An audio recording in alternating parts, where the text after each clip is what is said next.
Yeah, g'day all on this very, very warm Brisbane spring afternoon.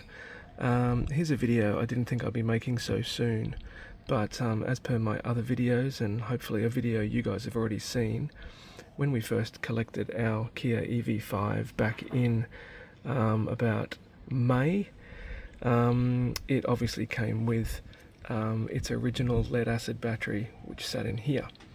After all the reports of 12-volt battery issues, I thought, yep, what the heck, I'll just spend the $37 on the Ansell BM200 battery monitor, which is that little box there with the blue flashing light. And I had that running nicely for a couple of weeks, until the car went in to get its protection and tinting and treatment. And the original 12-volt battery went flat a couple of times, just over a few days of very innocent sort of behaviour, maybe leaving a door open for a few hours or putting it in accessories mode. And yeah, I wasn't too keen on that. So I thought, well, what's the solution? So after a bit of hunting and searching, I was going to replace it with an AGM 12 volt just to give me a bit more capacity, but then the algorithm shot me this fella. Now this is a King's 60 amp hour lithium battery, and although it was a big risk at the time, no one else had done it, so I thought, yep, I'm just going to throw that in. Now that was on the 1st of June, and if you're a member of my or the Facebook groups, the Kia Facebook groups here in Australia, you've probably seen my posts regarding the 12-volt battery. Since the 1st of June, since installing this, the 12-volt behaviour has just been ridiculously stable. These lithium batteries run at 13.29 volts all day long. They're just so ridiculously constant. There's just a tiny little dip every now and then. But yeah, when you compare the behaviour of the lithium 12-volt battery to the original lead acid battery, you just can't compare. Installing this lithium was probably the best thing I think I've done with this car, and I know a few other people have done it, and they're also reporting just so much more stable 12-volt behaviour.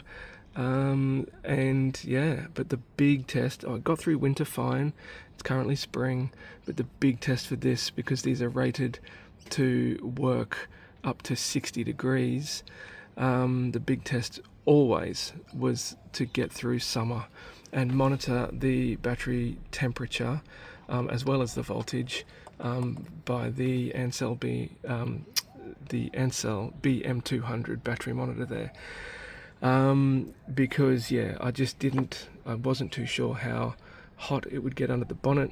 With a bit of research, I realized people in obviously desert Arizona in their EV6s only noticed a 10-degree increase under the bonnet from the ambient temperatures outside. And from the last few weeks of temperatures getting warm here, I think that's about right. I've been driving along ambient temperature, road temperature, or the air from the road temperature reported on the dash, up as high as 36 only a couple of days ago, and the BM200 recorded the battery temperature at about 46 or 47. So that kind of does prove that it is 10 degrees. Now, these can work up to 60 degrees without a problem. But the issue I have is maybe the BMS inside here is set to cut out at 60 degrees for standard discharge, or even as low as 50 degrees while charging. So that's exactly why I still haven't classed this as a complete success, and I wanted to get through summer. However, a few other people have joined me on this journey of replacing their lead acids with lithiums, and I had another project on the run. I'm a bit of a tinkerer, so I always look out for all these deals and stuff, and I wanted to buy another one of these for another project, and along with someone else who wanted to buy one for their EV5, we very quickly realized that they have actually become discontinued. Kings have discontinued the 60 amp hour lithium. They're now treating their 100 amp hour lithium as their entry level, or as their small capacity battery. And unfortunately, the 100 amp hour lithium is just too big to sit in the original battery tray of the EV5. Of course, you could pull all this out, make a new battery tray, go to all those extremes, but because this is basically still experimental, I didn't want to do any of that, and I wanted to make it as non-destructive as possible. So what do? So I had another look around, and I found the Renogy 50 amp hour lithium battery. This is brand new, it just arrived this morning. I found this. Now, 50 amp hour, 60 amp hour, exactly the same size and basically the same weight. Now I'm thinking Kings have sort of stretched the truth a little bit on that 60 amp hour. Maybe it can go to like 56 or 57, but not 60. And then on top of that, I have a feeling Renogy have rated this very conservatively at 50. I have a sneaky suspicion that these two batteries are from the same factory because even the plastic molding, everything about this battery is identical to the Kings except for the blue top. So yeah, I mean, I know these are just plastic boxes. I don't really know what's inside until I do a teardown, and I may actually do a teardown. I'm just not sure yet, but I thought I might put it out there to the Facebook group users and see what people would like me to do, whether I should keep the now non-available Kings lithium in the car and get through summer now that this has been in here for 4+ months, or should I actually replace the Kings with the Renogy, because this is now something that everyone has access to, and see how this gets through summer. Now, of course, summer hasn't started yet. It's still a good 6 weeks away, but it's already getting hot here in Brisbane. So I thought, well, if I get this in ASAP, then I can monitor the voltages while it's still cool and see if they replicate what the Kings is doing. And then once we get into the really, really hot sort of 35 to 40 degrees, as it usually hits here in Brisbane, a good few days each season, each summer, then yeah, I'd say each battery, because they're so similar, they're going to react the same way. So I thought I'd do it with a battery that onlookers can get hold of, just so you know how it performs. So when this arrived this morning, I threw it on my cheap Amazon lithium battery charger.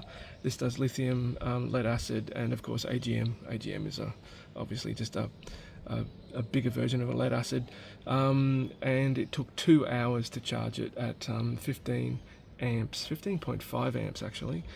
So yeah, it was probably down just under half, which is, I think, 30 to 50% is the way they have to transport batteries, lithium batteries anyway. So yeah, so that worked out really well. This is fully charged and ready to go. So what I'm going to do with a bit of television magic is I'm going to remove the King's lithium, and then of course, as you can see here, this is the way all of these smaller and larger lithium batteries come, without posts, and it's exactly the same as what happened when I got the Kings.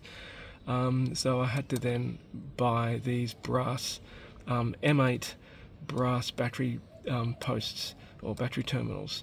So once I've removed the Kings, I'll take these off using an Allen key, of course, in the top, and swap them over to the Renogy, and then dump the Renogy in here, hook it all back up, and see how she goes.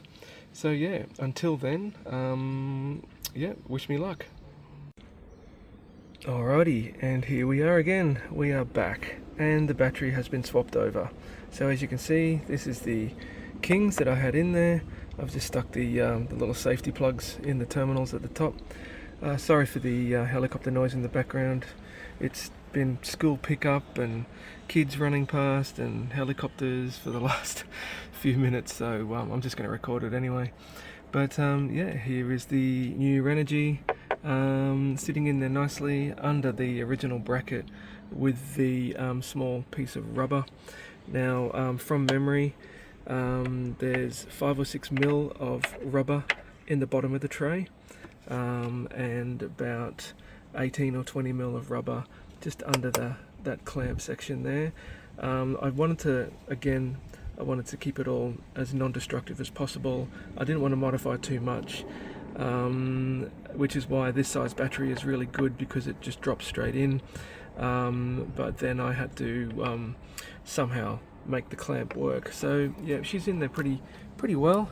Actually very well, just as well as the original lead acid. So yeah, using a 6mm Allen key, I was able to just simply take the posts straight out. Didn't even need to undo the clamp, and put them straight into the Renogy battery. So that saved a bit of time, and I didn't even need to reapply any Vaseline, as you always should do on the posts. So yeah, I didn't need to touch any of that, so that's excellent.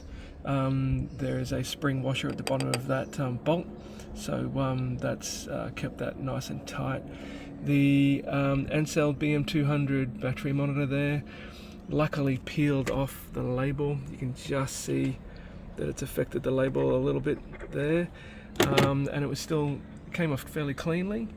So that allowed me to just sort of stick it straight onto the side of the Renogy battery, and that's the positive terminal under there. So I've hooked up that Ansell battery monitor on the actual leads of the battery, not onto the actual clamp on the post. So one of them is just at the end of that blue wire underneath, and the other one's here. It just keeps it neat and tidy, and allows me to do things nice and quickly like this. Replace the battery, no worries. So I just took it for about a 15-minute drive. Initially, this battery, even though it's fully charged, was reporting about 13.18 volts. Now, the original, well, not the original, but the King's Lithium, I was just always so amazed at how stable it was at 13.29 volts. It just sat there and sat there and sat there and sat there, just amazing. So when I saw 13.19 volts on this one, I thought, that's interesting. So anyway, I went for the drive, I came back, and then I just sat in the car for a little bit and watched the voltage trace on the Bluetooth monitor, and it sort of came down and then went up and came down and went up, and it's kind of stabilizing now, which is nice. So maybe that's the BMS in here, just getting used to things. I mean, this has literally only been in here for 20 minutes now. So yeah, just before I started recording this last bit of this video, it was already back up to about 13.26. So I'm not as worried as I was. Not that I was really that worried, of course, but yeah, it's always good to make sure that everything's running beautifully. So yeah, there you go.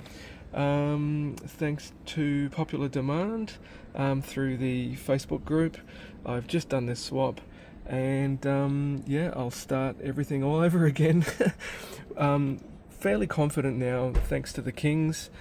Fairly confident that this is going to work beautifully, but of course we just need to get through those summer months, and summer is still 6 weeks away. So if you are in those Facebook groups, just keep an eye out for my posts, or even just the updates on this post where I'm going to post this video. Alright, so yeah, 6mm Allen key for the battery posts, and a 12mm socket or a spanner for the bolt on the front, and the nut down the back there to get that battery in and out.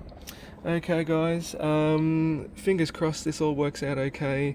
The Renogy I purchased for or is available for $167 from a few places, including caravan supplies and things like that. But I managed to take advantage of a big W online purchase with a $10 discount because it was my first purchase. I swear I've bought stuff from there before, but maybe it all reset. But yeah, so I actually got this for $157 delivered, which is actually better than that because that was $150, but I had to go and get it.